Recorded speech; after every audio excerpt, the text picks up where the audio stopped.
تعارف drama. Drama یونانی زبان کا لفظ ہے جس کے معنی ہے کرنا یا کر کے دکھانا۔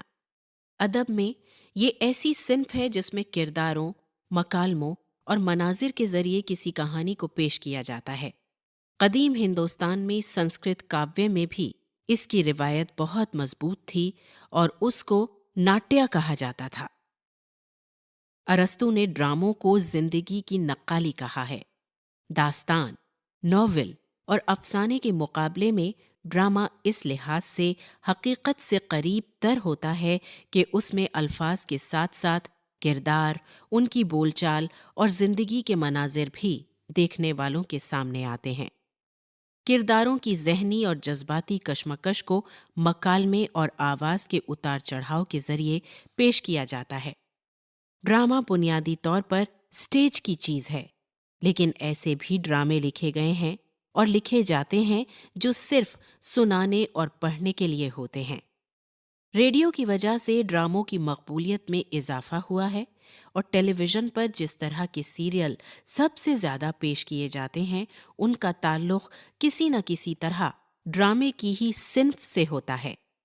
ارسطو نے ڈرامے کے اجزائے ترکیبی میں 6 چیزوں کو ضروری قرار دیا ہے: قصہ، کردار، مکالمہ، خیال، آرائش اور موسیقی۔ لیکن ضروری نہیں کہ ہر ڈرامے میں سنگیت یا موسیقی کا عنصر ہو۔ پلاٹ، کردار، مکالموں اور مرکزی خیال کا ہونا البتہ ضروری ہے۔ ڈرامے کی کامیابی کے لیے یہ ضروری ہے کہ اس میں واقعات کی کڑیاں اس طرح ملائی جائیں کہ بتدریج نقطۂ عروج تک پہنچ سکیں اور ناظرین کی توجہ ایک نقطے یا خیال پر مرکوز ہو جائے۔ اس کے بعد ڈرامہ انجام کی طرف بڑھتا ہے۔ واقعات سے جو نتیجہ برآمد ہوتا ہے وہ انجام کے ذریعے پیش کر دیا جاتا ہے۔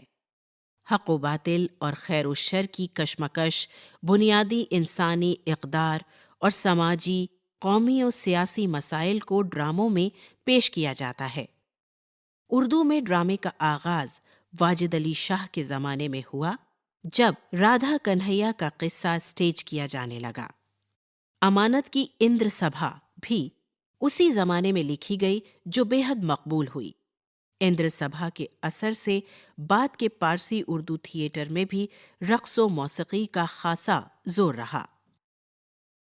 19ویں صدی کے آخر اور 20ویں صدی کے آغاز میں اردو تھیٹر نے بہت ترقی کی اور آغا حشر کے ڈرامے بہت مقبول ہوئے۔ صفحہ 49۔ اس کے بعد امتیاز علی تاج، حکیم احمد شجاع، ڈاکٹر سید عابد حسین، پروفیسر محمد مجیب، مرزا ادیب، اشتیاق حسین قریشی اور فضل الرحمن نے ڈرامہ نگاری پر خصوصی توجہ کی۔